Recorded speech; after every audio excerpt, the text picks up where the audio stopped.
Hi folks, Dr. Bob.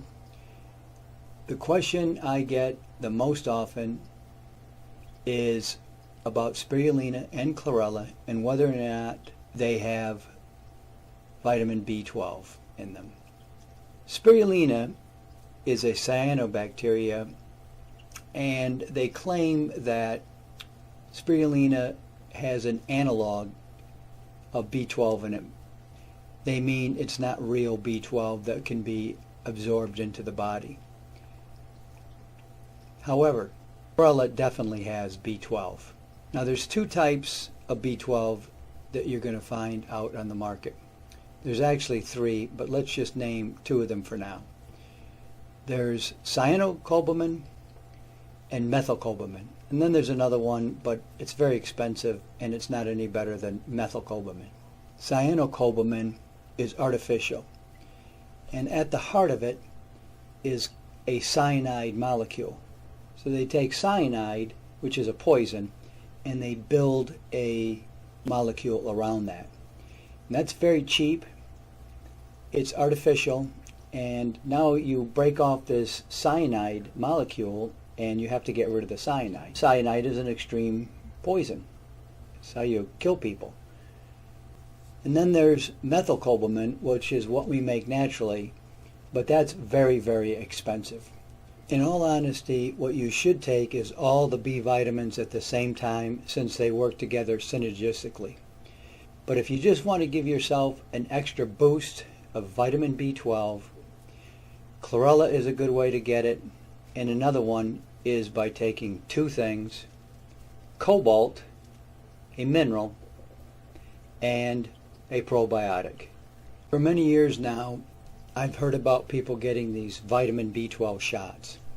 Personally, I don't think that's natural. I don't think it's methylcobalamin. I think it's cyanocobalamin with the cyanide molecule, but I would avoid those myself just on a personal level. But let's go back to the two things that you really need. You need cobalt, such as this, okay? And I sell liquid angstrom cobalt. You take about a capful, 1 teaspoon, put it into your mouth, and it absorbs directly into the body through the sublingual duct under the tongue. Goes directly into the bloodstream and hits the bloodstream and is throughout the body immediately. Best way to take your minerals, and I sell every single mineral like that. The thing you'll need is a probiotic. So this is the cobalt. And the probiotic, you can get a probiotic anywhere, but of course I sell a full spectrum probiotic, and that's what it takes to make vitamin B12, cobalt and bacteria. And when you use a probiotic, you'll have a really good B12 version in your body, that methylcobalamin that we need naturally. What I hear all the time is that you need meat to get vitamin B12. Or maybe you need eggs, maybe fish. Meat is supposedly the best. All you're doing is eating a secondhand source of vitamin B12. The animal you're eating has taken cobalt, gotten into his diet, taken bacteria, maybe a probiotic or a different type of bacteria, and made the B12. And then you eat the flesh and you get the B12. As I always like to say, why not just go direct and cut out the middleman?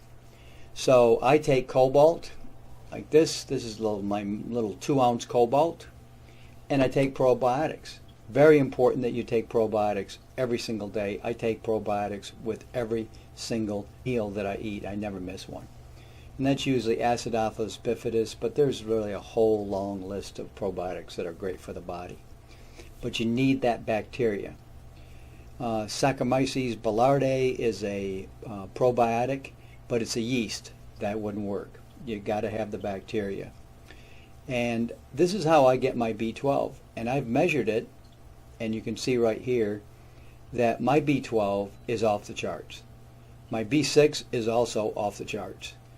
It's always in the high range.